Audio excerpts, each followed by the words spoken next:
સુરેન્દ્રનગર જિલ્લાના લીંબડી શહેરમાં વ્યાજખોરીને ડામવા લીંબડી પોલીસ ડિવિઝન દ્વારા જાગૃતિ રેલી યોજાઈ। લીંબડી શહેર અને તાલુકાના ગ્રામ્ય વિસ્તારમાં વ્યાજખોરોની જાળમાં ફસાયેલ લોકોને જાગૃત કરવા રેલી યોજાઈ। લીંબડી ડીવાયએસપી વીએમ રબારીની આગેવાની હેઠળ નીકળેલી આ rally ST depot road white house ચોકથી ગ્રીન ચોક સુધી યોજાઈ હતી। સામાન્ય મજબૂત માણસોને કમરતોડ વ્યાજ દાણા ધીરનાર શખ્સ પાસેથી વ્યાજે નાણાં લેવાને બદલે રાષ્ટ્રીય યકૃત બેંક અને સહકારી સંસ્થાઓ બેંક પાસે ઓછા વ્યાજદરે નાણાકીય વ્યવહાર અંગે વિસ્તૃત માહિતી પણ ડીવાયએસપી આપી હતી। આ જાગૃત રેલીમાં લીંબડી પોલીસ ડિવિઝનમાં આવતા લીંબડી, ચોટીલા, ચુડા, સાયલા, પાલસિંગા, નાની મોરડી પીએસઆઈ તેમજ સમગ્ર પોલીસ સ્ટાફ અને લીંબડી શહેરની શૈક્ષણિક સંસ્થાના બાળકો મોટી સંખ્યામાં જોડાયા હતા। Bureau report Vallabhbhai Rathod.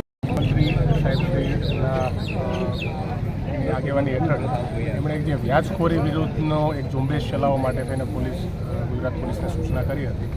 એના અનુસંધાને માનનીય રેન્જાઈજી સાહેબ, માનનીય એસપી સાહેબ એમની સૂચનાથી આજે લીંબડી ટાઉનમાં સમગ્ર લીંબડી ડિવિઝનની પોલીસ અને સાથે સાથે સ્કૂલના બાળકો અને સામાજિક આગેવાનોને સાથે લઈ અને માઇક સિસ્ટમ, અનાઉન્સમેન્ટ અને પોસ્ટરોના માધ્યમથી અને એક રેલીના માધ્યમથી જે વ્યાજખોરીનું જે દૂષણ છે એને દૂર કરવા માટે થઈ અને લોકોને એક આહવાન કરવામાં આવેલું છે। લોકોને ફરિયાદ કરવા માટે થઈને પ્રોત્સાહિત કરવા માટે થઈને પ્રયત્ન કરવામાં આવેલો છે અને લોકોને ફરી એકવાર અમારા તરફથી વિનંતી છે કે જે વ્યાજખોરીનું દૂષણ છે જેના લીધે આર્થિક રીતે પણ લોકો ભાંગે છે અને ઘણી વખત પોતે સુસાઇડ સુધી પણ પહોંચી જતા હોય છે। તો આ દૂષણને દૂર આપણે સાથે મળીને કરીએ અને તમે મેક્સિમમ તમારી જે ફરિયાદો છે અમારા સુધી રૂબરૂ અથવા ટેલિફોનિક અમને જાણ કરીને પહોંચાડો અને કોઈ પણ આવી વ્યાજખોરી રિલેટેડ તમને કોઈ ઇસ્યુ હોય, કોઈ ફરિયાદ હોય તો પ્લીઝ અમારો કોન્ટેક્ટ કરો કે જેથી કરીને આવા કોઈ